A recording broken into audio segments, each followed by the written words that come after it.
Startup కంపెనీలు అనేటటువంటిది పెట్టేవాళ్లే కాదు, సాధారణంగా వ్యాపారాలు పెట్టేవాళ్ళు కూడా ఒక ఏరియాలో మార్కెట్ ఏంటి, దేనికి జనం ఎక్కువ ఎక్స్పెక్ట్ చేస్తున్నారు, అక్కడ దొరక్క అవతలకి ఏ ప్రోడక్ట్ కోసం వెళ్తున్నారో చూసుకుని అవి అందుబాటులో తీసుకురావాలి. కానీ ఈ మధ్యకాలంలో అప్పు దొరికిందనినో, డబ్బులు ఉన్నాయనినో, ఆస్తులు అమ్మినో వ్యాపారం పెడుతున్నారు. అది వాళ్ళకి చేతనైన వ్యాపారం పెడుతున్నారు. అది ఆ ప్రాంత మార్కెట్ వర్కౌట్ కాకపోతే మూసేస్తున్నారు. ఇట్లాగే అనేక వ్యాపార సంస్థలు మూతపడుతున్నటువంటివి ఉన్నాయి. అదే సందర్భంలో ఇప్పుడు స్టార్టప్ కంపెనీలు కూడా ఇట్లాగే మూతపడుతున్నాయట. వెర్ఫే ఇన్నోవేషన్, జోష్, డైలీ హంట్ సంస్థల మాతృ సంస్థ ఏడాది మేలో 350 మంది ఉద్యోగులను తొలగించింది. ప్రధానంగా ఏఐలో పెట్టుబడుతున్నట్టు ఆటోమేషన్ వైపు అడుగులు వేస్తున్నట్టు కంపెనీ ప్రకటించింది.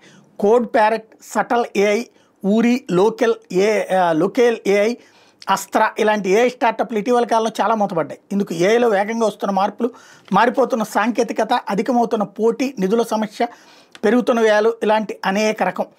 చాట్ జీపీటీ ఎంట్రీ వచ్చిన తర్వాత సంవత్సరం అంటే 2023లో భారత్ ఏకంగా 15,921 టెక్ స్టార్టప్లు మూతపడ్డాయి. అంతకుముందు ఏడాదిలో ఈ సంఖ్య కేవలం 2,101. 2024 12,717 స్టార్టప్లు కనుమరుగైపోయినాయి. షట్టలు దించేసిన కంపెనీల సంఖ్య 2022 వరకు 4 అంకెలకే పరిమితం అయితే గత 2 ఏళ్లలో అనూహ్యంగా 5 అంకెల స్థాయికి చేరడం ఆందోళన కలిగిస్తుంది. అంటే అనేక మంది సాఫ్ట్వేర్ ఇంజనీర్ల ఉద్యోగాలు పోతున్నాయి అన్నమాట. ఇది ప్రస్తుతం జరుగుతున్నటువంటి సమస్య.